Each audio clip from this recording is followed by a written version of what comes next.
hoje então a gente vai falar, vamos terminar falando do Ricardo, tá? Do Ricardo, que foi do nosso tema da última aula, né? E na última aula eu falei para vocês, tá? Que o Ricardo é um dos né? É sempre difícil dizer, né? Sujeito que é o melhor, né? Assim, mas é com certeza o pensamento do Ricardo e mais do que o pensamento dele, a forma do pensamento do Ricardo, a forma. Pensador dedutivo, tá? A forma do pensamento do Ricardo vai alterar profundamente aquilo como se faz a economia. Eu quero ver se eu consigo fazer hoje para vocês dar 3 demonstrações, tá? Sobre esse método dedutivo e como é que o Ricardo usa isso para argumentar sobre problemas econômicos, tá? Mas antes, assim, eu só fazer um apanhado de algumas coisas que eu falei na última aula. E a primeira coisa delas, que eu acho que é mais interessante, é chamar a atenção de vocês que o Ricardo é o divisor de águas, tá? Do pensamento econômico, porque ele vai lançar um enorme programa de pesquisa, que é o Programa de Pesquisa da Economia do século XIX, tá? Que é, por um lado, tratar dos conflitos entre a classe trabalhadora e a classe capitalista. Como eu disse para vocês, esse tema aparece com toda a sua força lá no Ricardo. Tá? Esse não é um tema do Marx, e o contrário, na verdade, tem que ser dito. Tá? O Marx é profundamente inspirado por um dos exemplos aqui do Ricardo que a gente vai ver, que é quando o capitalista substitui trabalhador por máquina, trabalho direto por trabalho indireto, existe uma diminuição do emprego dos trabalhadores e dos salários como massa total de rendimentos na economia. Tá? Então, o Ricardo ele é um divisor de águas. Tá? Então, eu acho que esse é, assim, ele vai lançar o programa do século XIX. Isso a gente vai ver, tá? Porque o que acontece? Ele mesmo se define como defensor dos capitalistas. Tá? Então, tem uma corrente dos economistas do século XIX que vão pensar o capitalismo e a classe que tem que ser privilegiada dentro desse sistema econômico são os capitalistas. Tá? O pai de todo mundo é o Ricardo. Tá? O Ricardo está incentivando esse negócio, ele está tomando partido dos capitalistas, e a classe dinâmica é a classe que vai promover o crescimento e desenvolvimento da Inglaterra. Tá? Tem a classe dos rentistas. Tá? E vão ter defensores ilustres e poderosos, os rentistas. Talvez o maior deles é o amigo do Ricardo, o pastor Malthus. Pastor Malthus era um pastor presbiteriano, muito rigoroso, tá? Com um código de moral muito estrito, que vai ser talvez o principal defensor, tá? Dos interesses dos rentistas como classe, e vai explicar por que é importante para o bom funcionamento da economia tu ter os rentistas. Tá? Os rentistas não são aquilo tudo que os trabalhadores acham, pelo contrário, eles contribuem para o bom funcionamento do sistema econômico. Tá? E aí tem uma turma que vai defender o interesse dos rentistas. Tá? Então, por exemplo, o Malthus é um deles. Né? E tem uma turma que vai defender o interesse dos trabalhadores. Tá? Dentro dessa turma que defende o interesse dos trabalhadores, um dos mais ilustres dentro da escola clássica inglesa vai ser o John Stuart Mill. Tá? O John Stuart Mill, ele vai, no final da vida, vai se declarar para desespero, tá? Dos vitorianos, né? O pessoal que nasceu na época da Rainha Vitória, para desespero dos vitorianos, ele vai se declarar socialista, tá? Vão cair de cavalo, tá? É absurdo esse negócio, tá?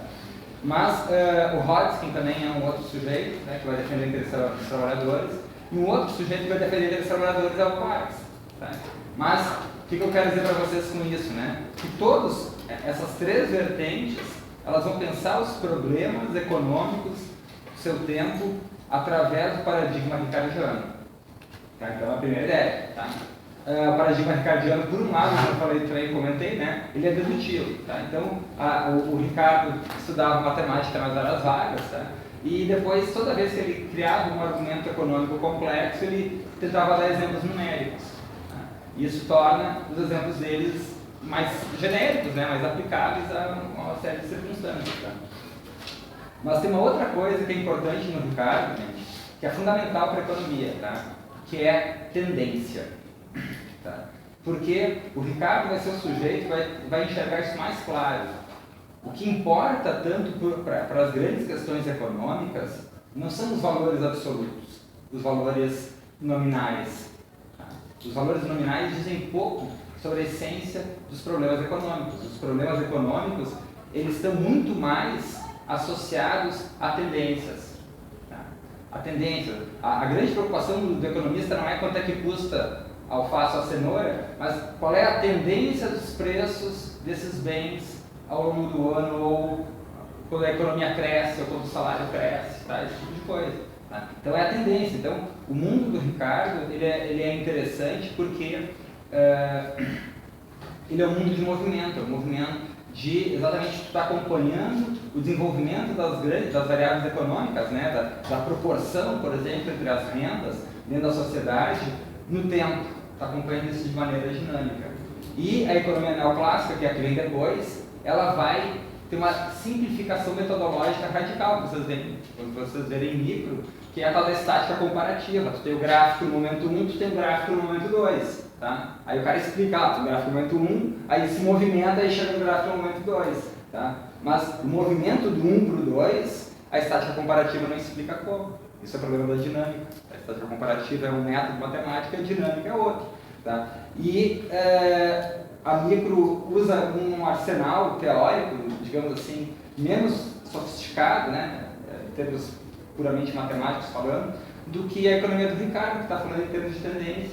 Tá? E a tendência tem uma coisa sensacional associada às tendências, que é a capacidade de previsão do futuro.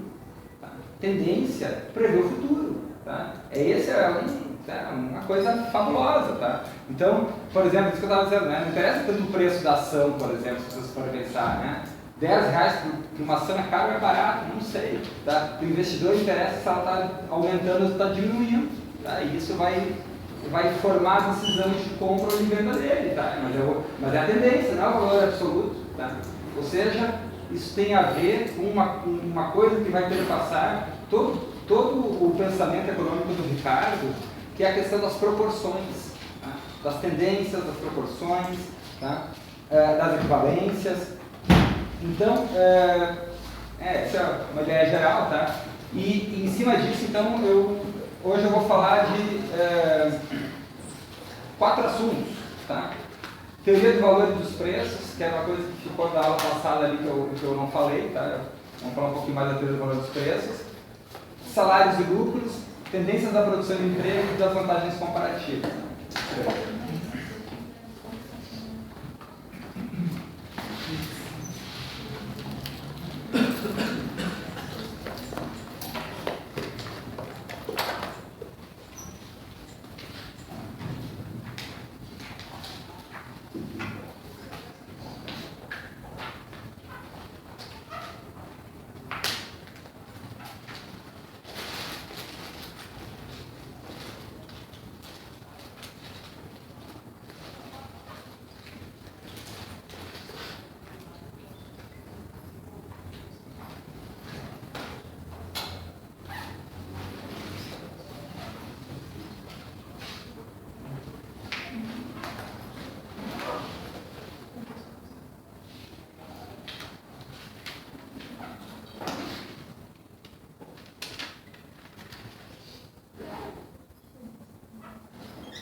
Tá, então, assim, essa minha explicação inicial aí sobre tendências e tal, sobre esse pensamento cognitivo do Ricardo, tá, se aplica a esses 4 assuntos aí, né? O outro que a gente já falou na aula passada, né? A gente falou da renda da terra, né? Do modelo da renda da terra, dos problemas envolvidos com a renda da terra. Lá tem um modelo lógico, um modelo dedutivo, né? A gente viu na aula passada, e para cada um desses assuntos aí, tá? Vai ter um modelo, vai ter um exemplo numérico ou um modelinho que vai estar explicando essas coisas. Tá? Então, a primeira coisa eu queria voltar, assim, eu falei um pouco da teoria do valor na aula passada, tá? E queria voltar um pouco para ela para a gente avançar aqui na diferença que o Ricardo tem do Smith sobre a teoria do valor. Tá? O Smith não fala muita coisa para nós sobre a teoria do valor, tá? o exemplo que ele dá, o exemplo que vocês já escutaram, que é o exemplo que vai ser discutido de novo, é o exemplo lá da sociedade primitiva, tá? Ele está lá naquela ideia, né, dos estágios da civilização, tá? E aí ele está argumentando basicamente que o dinheiro é um lubrificante de troca entre as trocas, tá? Porque é difícil tu trocar galinhas por camelos, né? Se inventou o dinheiro como uma forma de lubrificar essas trocas, tá? Então o dinheiro nada mais é do que um lubrificante de trocas, mas o que realmente interessa numa troca é a proporção ou a quantidade de trabalho incorporado na produção daquele bem. Estão lembrados disso? Tá? Aí tinha lá o exemplo do castor e do gamo, tá? Que se o castor demora 2 horas para ser caçado, né, e o gamo demora 1 hora para ser caçado, é justo trocar 2 gamos por um castor, tá? Porque 2 gamos dá 2 horas de trabalho, o castor dá 2 horas de trabalho, então 2 horas de trabalho é igual a 2 horas de trabalho, a troca é justa, eu troco, tá, um pelo outro. Estão lembrados desse negócio? Tá? E aí, gente, assim, ó, no Smith, a quantidade de trabalho incorporado é considerado uma quantidade absoluta. Tá? E é nesses termos que eu falei para vocês. São 2 horas de trabalho que demora para caçar o castor. Então, o valor do castor é exatamente o número de horas incorporadas. Tá? Assim como o gamo, né, é 1 hora, então, como me custou 1 hora de trabalho, o gamo custa exatamente o equivalente em dinheiro a 1 hora de trabalho. Tá? Então, isso é uma medida absoluta do valor das coisas. Tá? Eu estou dando uma expressão numérica para isso. Tá? E a crítica do Ricardo vai ser basicamente a seguinte. Ó. Primeiro que ele vai criticar o exemplo do gamo e do castor como o exemplo de uma boa teoria do valor, do valor do trabalho, porque esse exemplo que o Smith dá é de uma sociedade primitiva que não se aplica para uma sociedade industrial como a nossa. Tá? Então, assim, o exemplo é muito ruim, tá? O exemplo é simplório, né? Porque as relações de troca, se a gente pensar na nossa roupa, nas mochilas que a gente tem, nos óculos, no relógio, no celular, a gente vai descobrir que é chinês, é do Vietnã, não sei o quê, né? Então,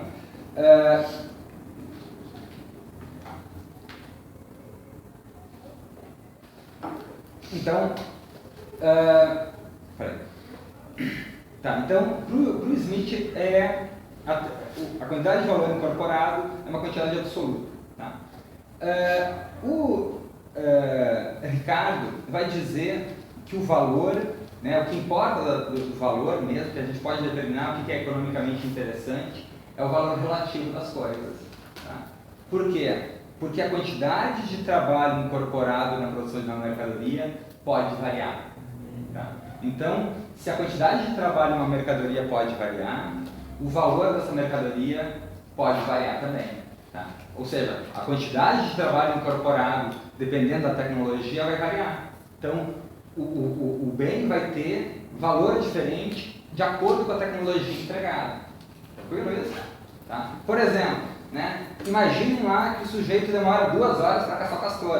Tá? Então, familiarizados já com o bichinho. Tá? E aí, vocês já conhecem o bichinho, de tanto ouvir falar no exemplo, vocês chegam à seguinte conclusão: se eu pegar um pedaço de pau e fizer uma forma de anzol na ponta, eu vou lá e pego o bicho com um anzol, né, com um arpão, certo? Mas se eu consigo fazer isso, o tempo que eu demoro para caçar o castor diminui de 2 horas para 1 hora. Tá? Porque ficou muito mais fácil.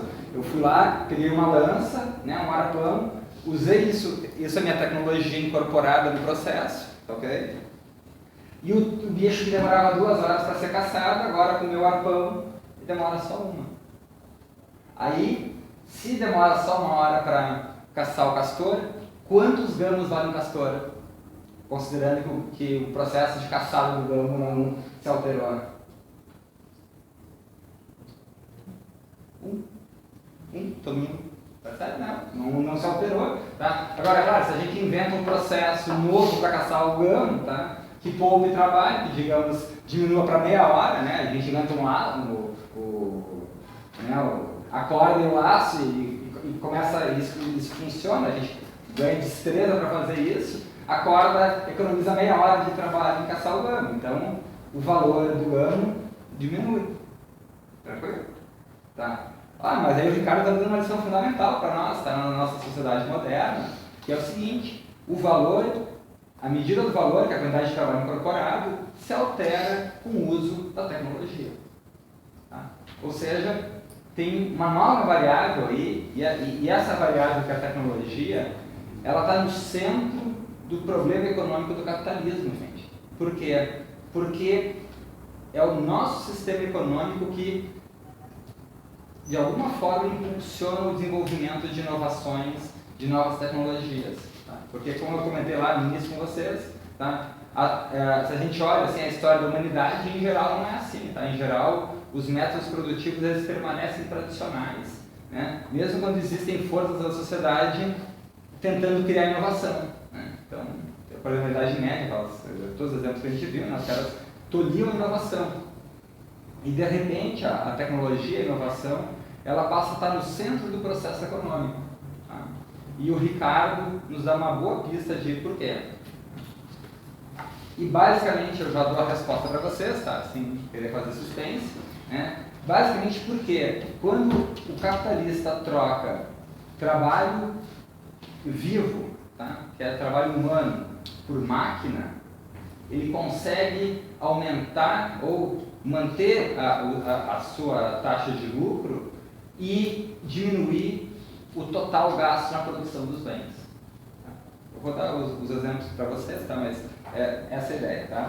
Ou seja, a introdução de maquinaria aumenta, né, no curto prazo a taxa de lucro, tá? No longo prazo a taxa de lucro é declinante, né? Mas ela dá uma folga para o capitalista e isso se reverte na perda da massa salarial dos trabalhadores, tá? Na perda do volume total de empregos e dos salários totais. Tá? Ou seja, toda vez que o capitalista troca trabalho vivo por máquina, a classe trabalhadora, enquanto tal, está perdendo na distribuição do excedente. Tá? Ela está ganhando menos, tá? E está sendo menos empregada. Tá? Então, essa é a ideia. Por isso que eu disse para vocês. Se na aula passada a gente viu mais o Ricardo do Bruer, tá?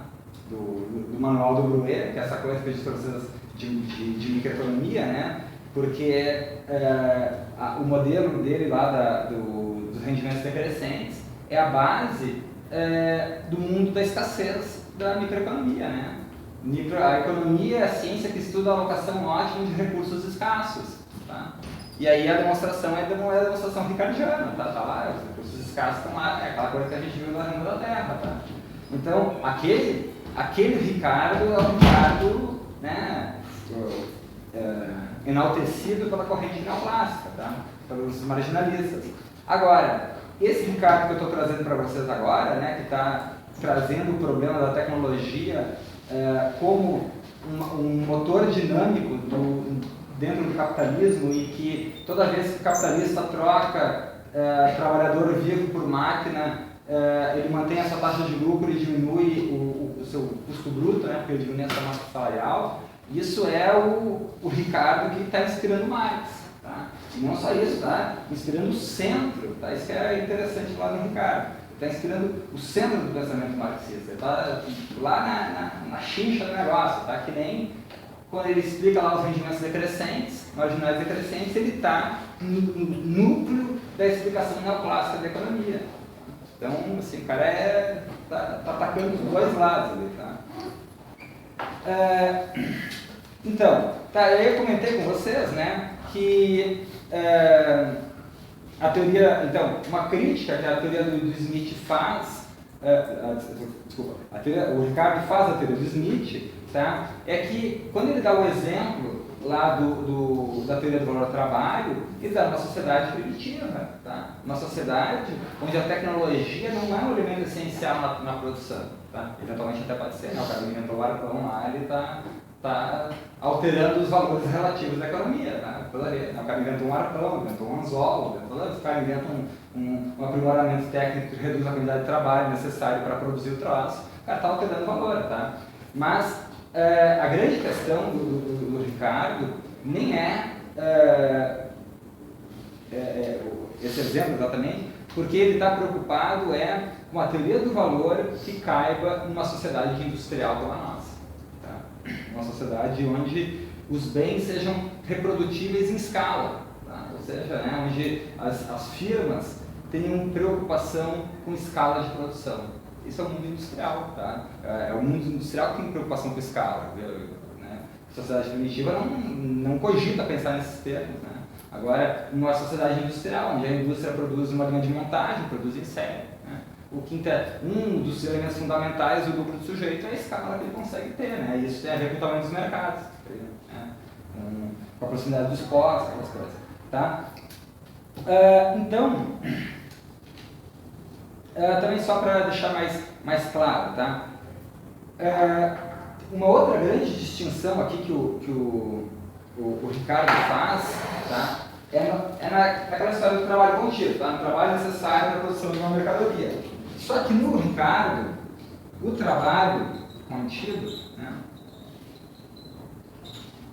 ele pode ser direto ou indireto. Só que eu comentei e só para explicitar, tá? O trabalho direto é trabalhador.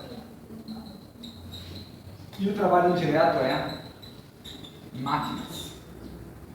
Tá?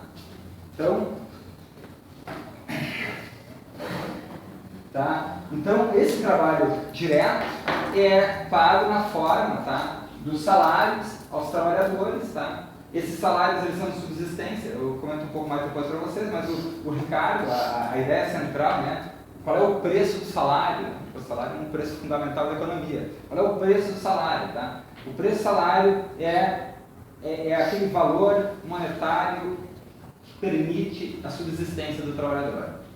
Ou seja, o sujeito trabalha para viver, né? Ele ganha dinheiro na forma de salário e vai, com esse salário, vai pagar a sua subsistência. Tá? Sobra alguma coisa no final do mês? Não sobra. E é interessante o seguinte, por que não sobra mesmo quando tem aumento salarial? Tá? Porque isso acontece, né? Por exemplo, o Brasil viu aí nos últimos 10 anos um aumento real do salário mínimo, foi de 70%. Tá? Teve aumento real do salário. Mas o que acontece quando tu tem aumento real do salário? Tá? Lei ricardiana. Os outros preços da economia se reajustam ao preço do salário. Só dar um parênteses aqui, dar um exemplo para vocês. Se vocês forem cortar o cabelo, tá? No Moinhos de Vento, vocês me confirmem, tá? Eu nunca fui lá cortar cabelo. Mas se vocês forem cortar o cabelo no Moinhos de Vento, muito provavelmente vocês vão pagar um valor maior pelo serviço que vocês pagariam se fossem cortar com o mesmo cabeleireiro, com a mesma tesoura e o mesmo espelho lá na Restinga. Tá? Por quê? Porque, em geral, o serviço tem a ver com o bolso do cliente. Tá? Então, o serviço tende a ser mais caro, onde a renda tende a ser mais alta. Tá? Então, por exemplo, se vocês têm um aumento real de 40% no salário, o barbeiro e o cabeleireiro de vocês está de olho nesse aumento. Tá? E muito provavelmente vocês vão pagar, a próxima vez que forem no barbeiro e cabeleireiro, vão pagar um a mais, porque vocês tiveram aumento de salário. Tá?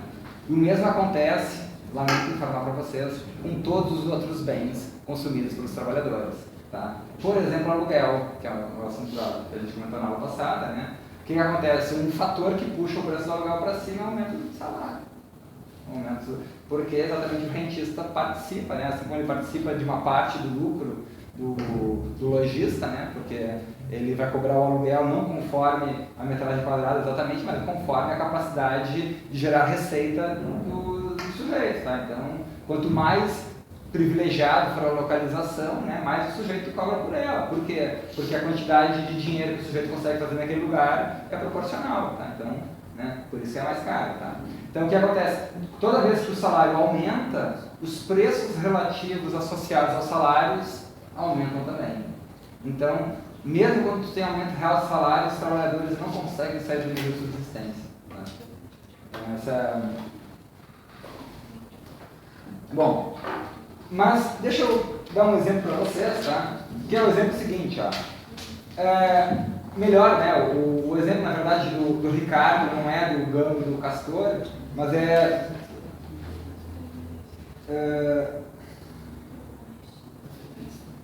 do salmão.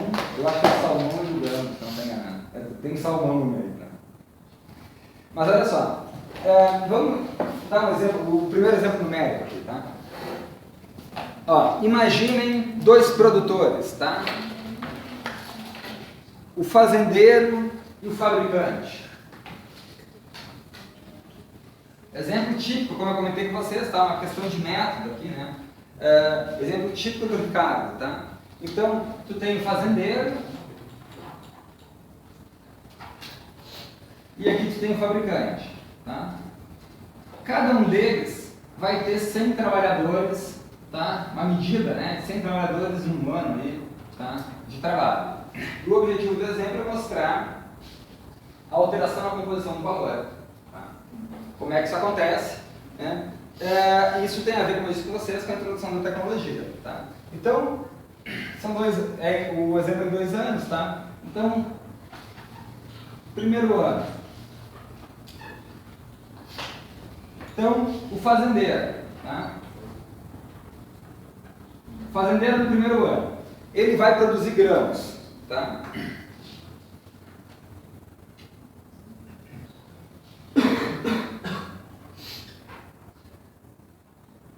Ó, então, são 100 trabalhadores vezes 50 de salário mais 10% de lucro. Isso dá 5.000 mais 500 é igual a 5.500. Tranquilo? Tá. É o sujeito lá, o fazendeiro, produzindo, né, grãos, tá? E agora vamos pegar o fabricante, tá? Só que em vez do fabricante produzir grãos, ele vai produzir uma máquina de fiar, tá? Aquela que é o exemplo, né, clássico da Revolução Industrial, tá? Então, o fabricante vai produzir uma máquina de fiar, tá? E ele vai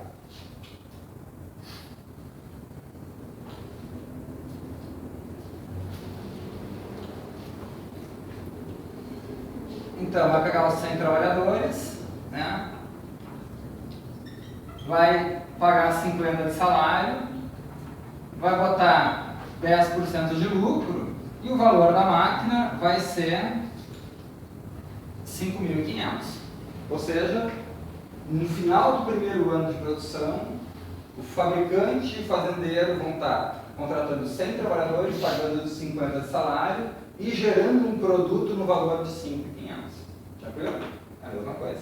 Tá? O que vai mudar é o segundo ano. Tá? Por quê? No segundo ano, o fazendeiro, tá, com a sua técnica rudimentar, né, vai produzir grãos, vai contratar 100 trabalhadores, vai pagar 50 de salário, vai ganhar seus 10% de lucro, tá? E vai ficar no final do segundo exercício, no final do segundo período, com 5.500. Exatamente a mesma coisa do primeiro período. Tá? Agora, o fabricante.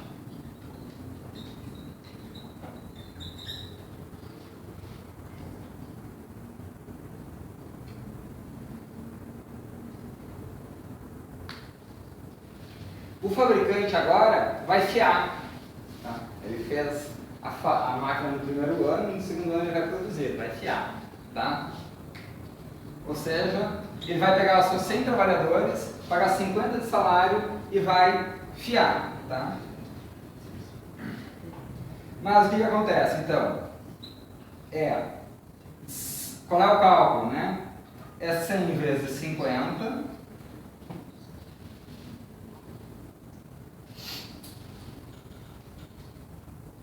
mais 10% de 5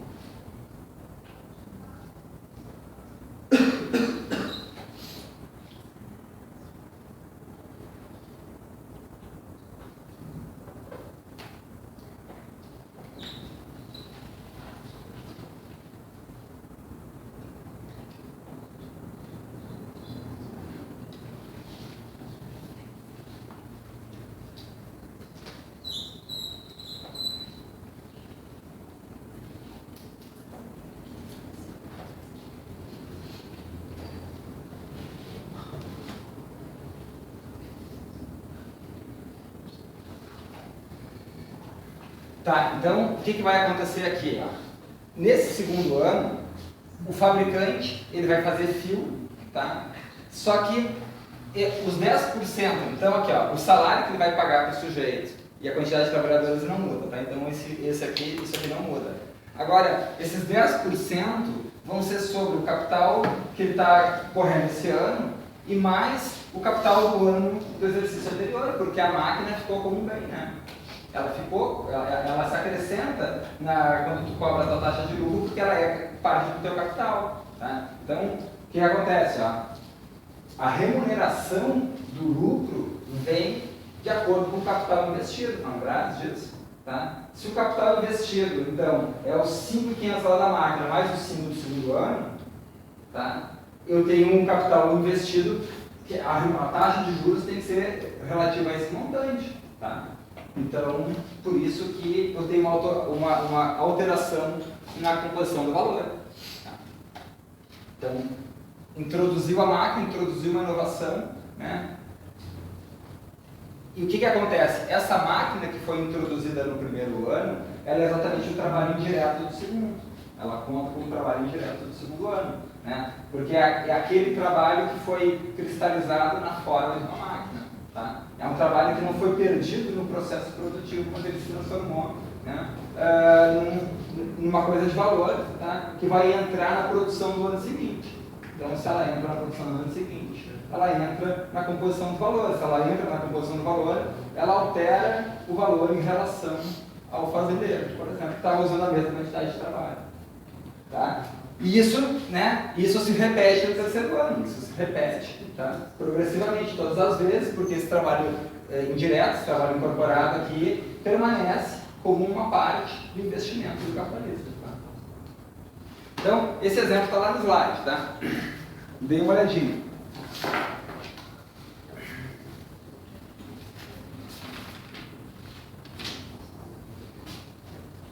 Bom,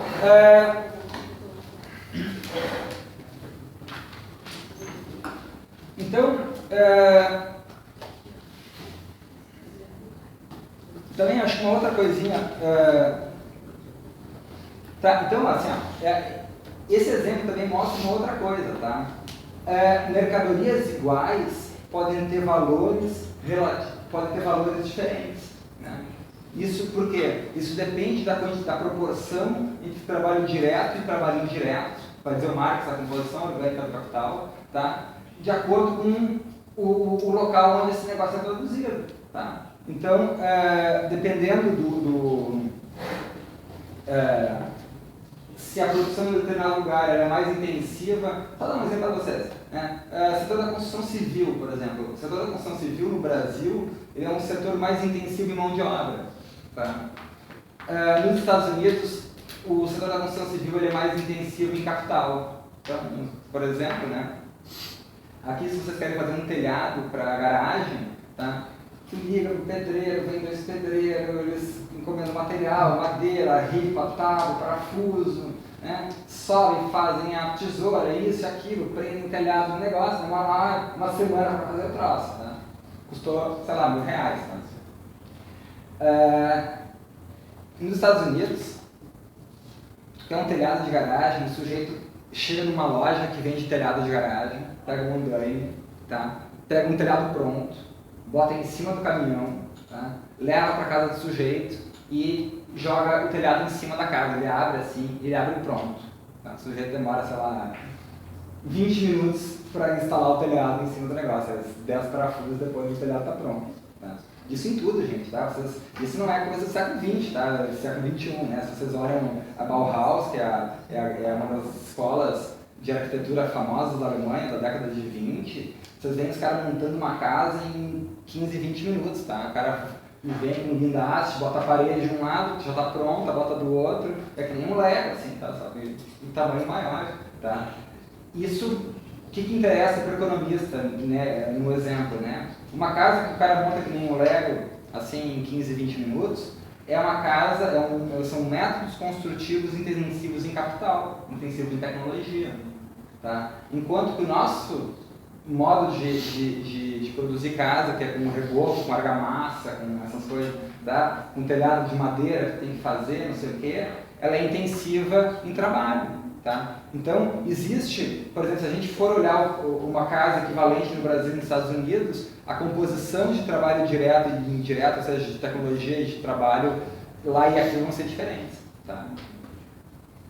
Embora, né, vamos dizer assim, o exemplo da casa não é bom para isso, mas né, se pode ser trocado no mercado internacional, né, eles podem ser trocados por equivalentes, embora tenham uma composição diferente. Tá? Fala. Não, que eles falam, tipo, nesse exemplo da casa, eles vão contar o tempo que a pessoa demorou para fazer a parede antes de botar ali. Porque, tipo, tu fala que ela pega a parede pronta e bota ali, mas teve um tempo que ela demorou para fazer aquela parede. É que aquilo é pré-fabricado, né? Aliás, hoje, quem gosta dessas coisas, hoje em dia, esses dias eu vi uma máquina de imprimir casas na China. Você já viu uma máquina de imprimir casa? Tá? É um troço também de estádio de futebol e é uma impressora que os caras vão imprimindo a casa, assim, cara, tira as casas, assim, né? O que é esse? Isso é ser intensivo em capital, é ser intensivo em tecnologia. Tu olha, por exemplo, as indústrias vão alterando ao longo do tempo, né? Por exemplo, a indústria automobilística, no início do século XX, do Ford, o modelo fordista que é estudado, é um tipo de indústria intensiva em mão de obra. Tá? Na década de 70, ela era intensiva em mão de obra no Brasil. Né? É o berço do Lula, né? O berço do movimento sindical, quer dizer, empregava um monte de gente. Né? Hoje, essas fábricas na Alemanha, nos Estados Unidos, no Japão, mesmo aqui a GM, né? Não tem nem luz acesa dentro da fábrica, porque é só robôs, cara, não tem mais.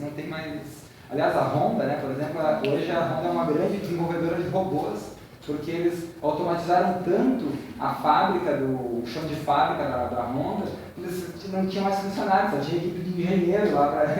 Então, isso mostra assim, a passagem de uma indústria tradicional intensiva em mão de obra para uma indústria intensiva em capital. Tá? Mas às vezes essa diferença é entre os países, tá? Porque como a gente tem uma mão de obra muito mais barata do que os Estados Unidos, alguns setores industriais vão ser muito mais intensivos de mão de obra aqui e lá vão ser muito mais intensivos em capital, então tá, esse valor altera. Tá? Mas quando é barato não quer dizer que é mais eficiente. Não, mas é que aí tu pega o preço, o custo total, tá? Como é que tu forma o preço depois, tá? Por exemplo, se tu vai fazer com pré-moldado aqui, tu faz mais rápido, tá? Mas tu paga mais caro. Aí tu é um capitalista que quer vender, e aí tu quer vender, e um dos atrativos é exatamente tu ter uma margem maior, tu poder produzir mais barato. Aí tu olha assim, eu produzo em uma... eu estou estudando essas coisas de mercado imobiliário, tá? E é muito interessante que as grandes construtoras do Brasil, as grandes incorporadoras, elas usam o método tradicional. Assim, a não ser no segmento AAA, segmento de luxo, alguns segmentos, é método tradicional, é alvenaria, tá? Porque a explicação lá do pessoal é simplesmente essa, que o ritmo da obra acompanha o ritmo de caixa, dos pagamentos. Né? Então, à medida que por exemplo, quando os caras fazem venda direta, né, e sei lá, tu vai pagando o prédio, comprou o prédio na planta, por exemplo, né? A velocidade do prédio, de construção do prédio tem muito mais a ver com a capacidade de pagamento de quem está comprando o prédio na planta do que com os métodos construtivos. Tá? Então,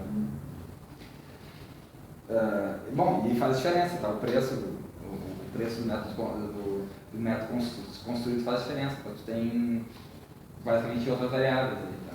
É a mesma coisa, por exemplo, pega a produção, agora no Brasil acabou com isso, né? Mas até pouco tempo atrás se colhia cana no Brasil com boia fria, né? Porque era mais barato do que comprar uma máquina daquelas de colher cana, tá? que era muito cara e tal. Né? Aí a mão de obra é mais barata, tu vai colher, tu vai pagar menos contratando boia fria do que comprando a máquina. Tá?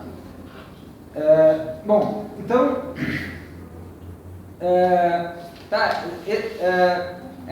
então, e a ideia aqui, gente, a ideia que fica desse negócio aqui, desse ponto aqui, né, é que o Ricardo enxerga as questões econômicas em termos de valores relativos, tá? não diz muito para o economista o valor absoluto. Tá?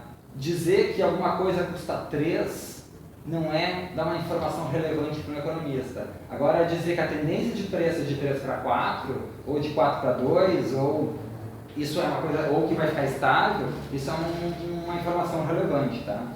Então, tem a ver com os valores relativos e tem a ver também no agregado, tá, com a proporção da renda entre as classes sociais. Para a sociedade funcionar de uma determinada maneira, a proporção das rendas obtidas das diferentes classes sociais tem que permanecer mais ou menos a mesma.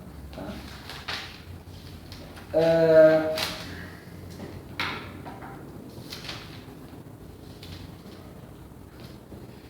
Então, 7.6, tá? As tendências ali, né, da produção e do emprego, tá? O que acontece? Tendência da produção e do emprego é governado pela taxa de lucro.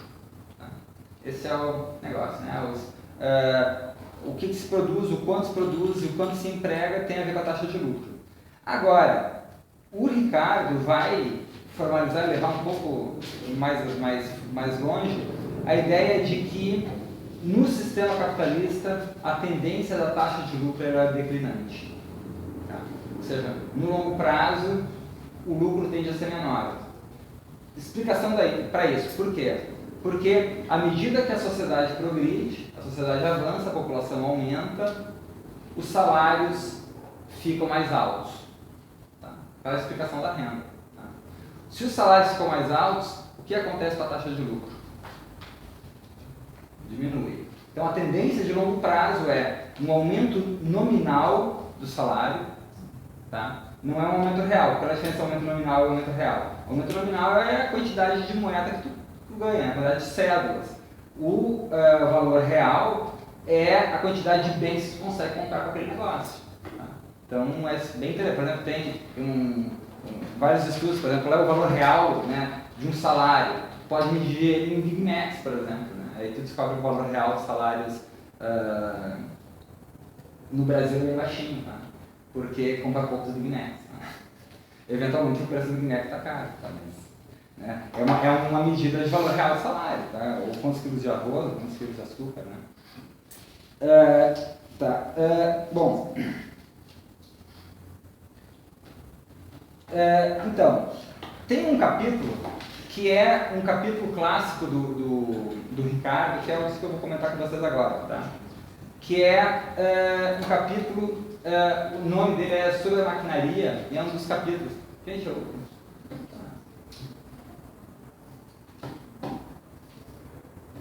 até o final do semestre a gente se entende, tá? Cara, realmente me atrapalha. Já te solicitei. Tu é o Guilherme.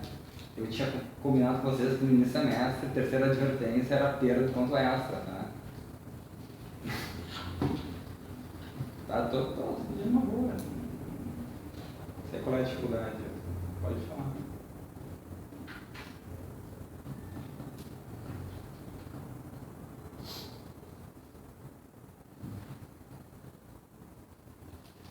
Se for uma urgência, pode continuar. Posso continuar então? Por favor.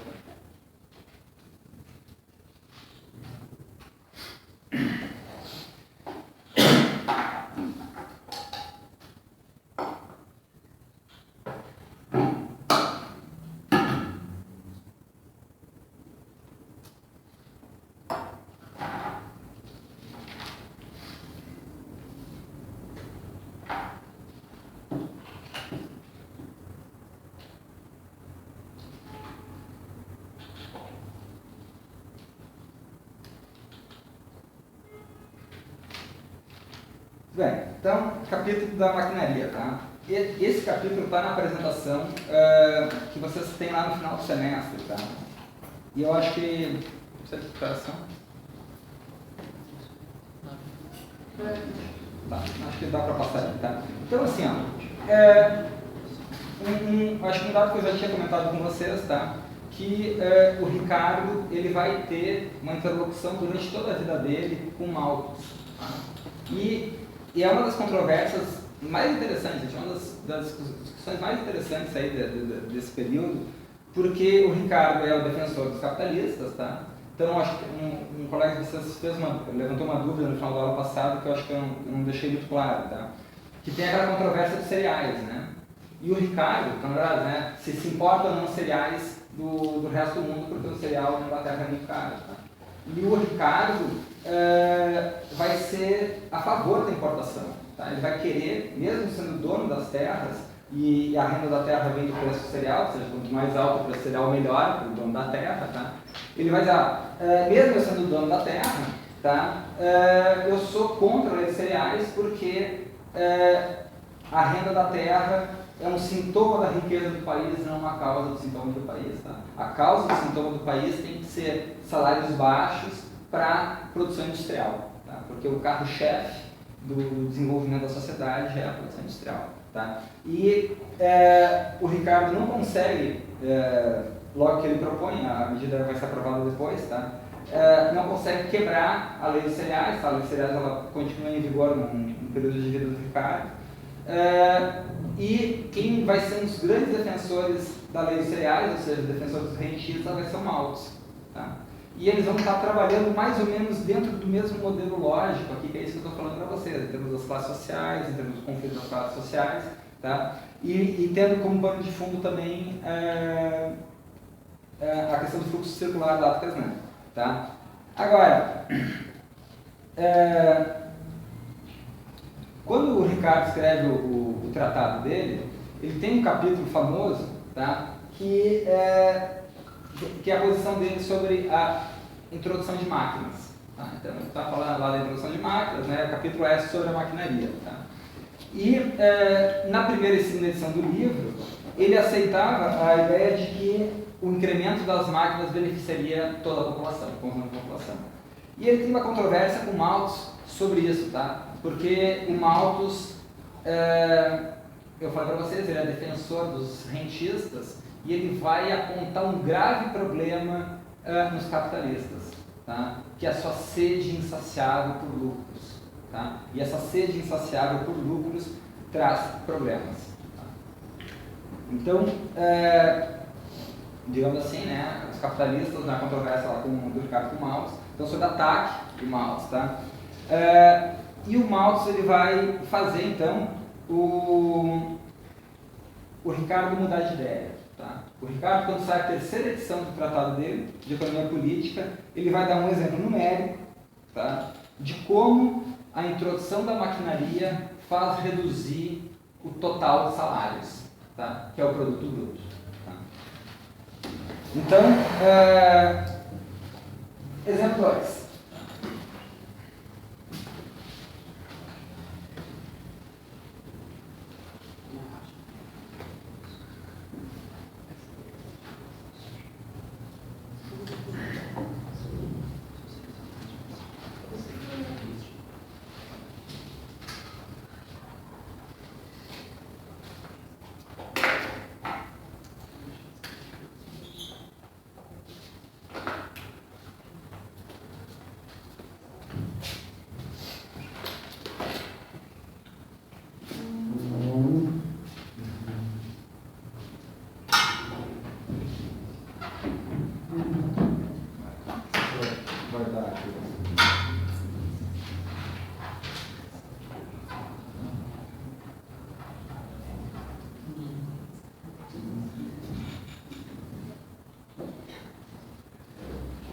Tá, não vou conseguir fazer aqui, gente, tá sem...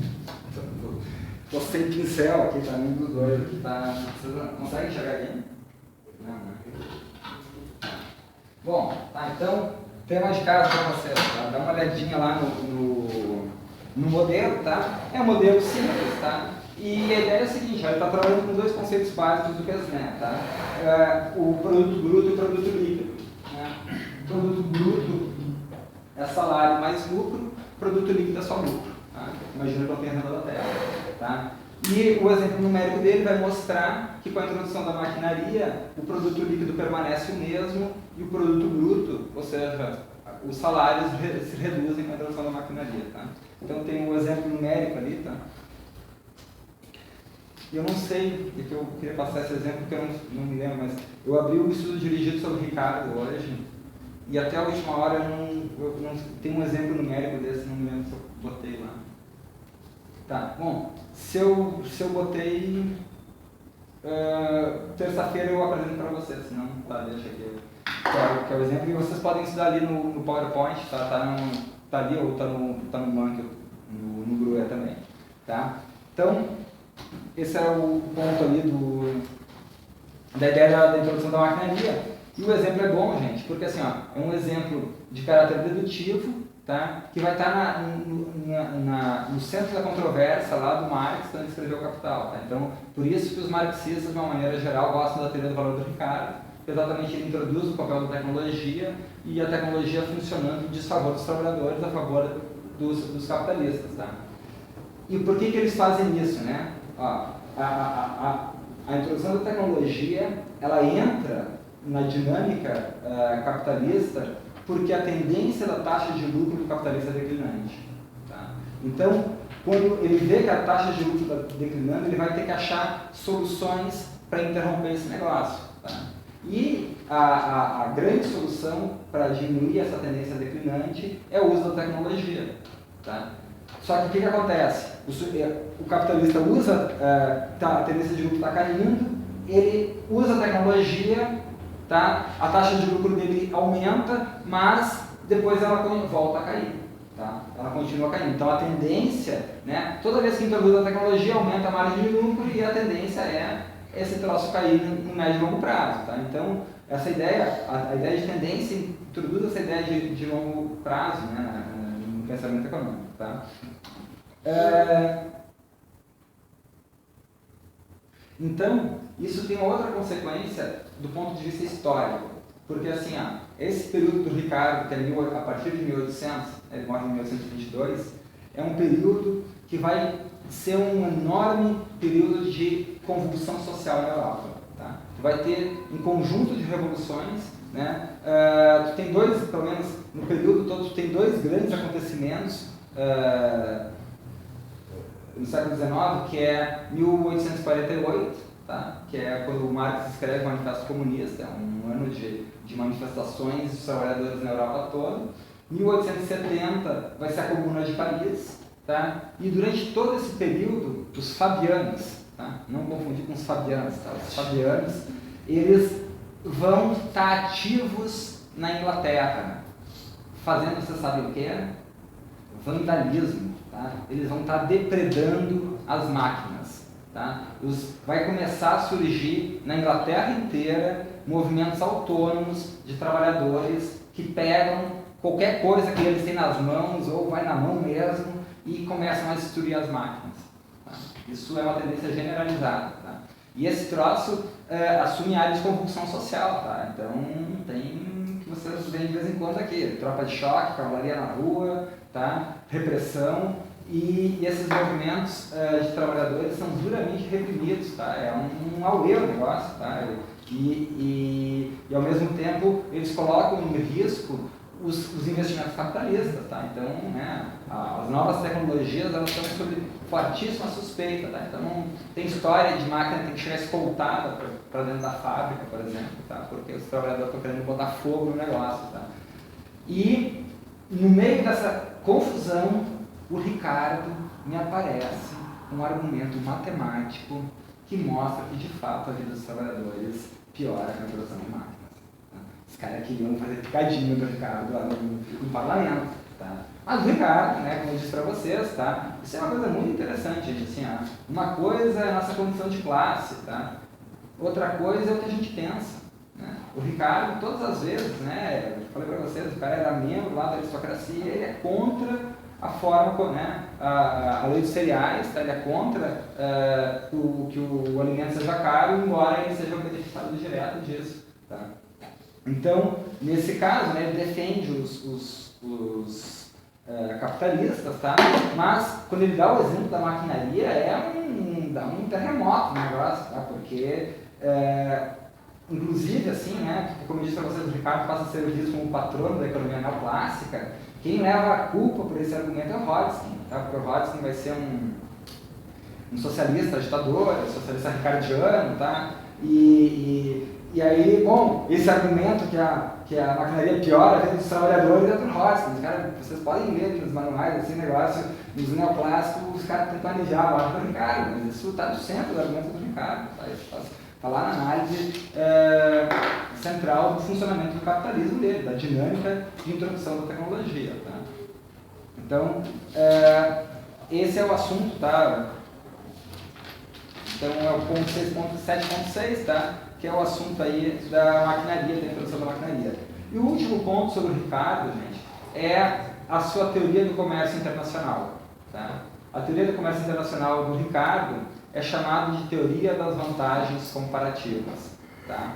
De novo, qual é o centro da argumentação dele, tá? É uma controvérsia com Smith, né? Qual é a controvérsia com Smith? Como é que o Smith pensa o comércio internacional? Ele pensa o comércio internacional em termos de valores absolutos, tá? Então, um exemplo que eu dei para vocês são os das vaquinhas, tá? Se a gente pega a produção de carne bovina no Brasil, tá? E pega o custo, né? Ou seja, o custo medido em termos de horas de trabalho, tá? No Brasil, quanto é que custa produzir 1 quilo de carne no Brasil? Vamos dizer que 10 horas de trabalho. E a gente pega na Finlândia, tá? A Finlândia é inadequada para produção bovina, não tem grama, tá? É frio, tu tem que fazer uma casa para cobrir o bicho 6 meses por ano, tu tem que botar um aquecedor para o bicho, senão o bicho morre de frio, tu tem que comprar um cobertor, né? Tudo coisa que o estanceiro de Bagé não faz nem ideia, tá? Porque ali o sujeito joga, né? Deixa o boi no campo, o boi volta com a família, tá? Um ano depois, né? Na Islândia isso não acontece, tá? Se o fazendeiro deixa o boi para voltar um ano depois, pega um picolé, tá? O bicho morre, tá? Então, qual é a ideia? Se o Brasil tem vantagem absoluta nos custos de produção da carne, ou seja, se a quantidade de trabalho necessária para produzir 1 quilo de carne no Brasil é menor, muito menor que na Islândia, faz sentido a Islândia comprar a carne do Brasil, porque o custo absoluto, ou seja, a quantidade de trabalho incorporada é menor, tranquilo? Tá? Agora, esse negócio só fecha se tiver o circuito do dinheiro, tá? Porque para a Islândia poder importar carne do Brasil, a Islândia tem que poder exportar alguma coisa para o Brasil, tá? Porque senão não fecha, tá? O negócio tem que ser dos dois lados, então para um importar, o outro tem que exportar.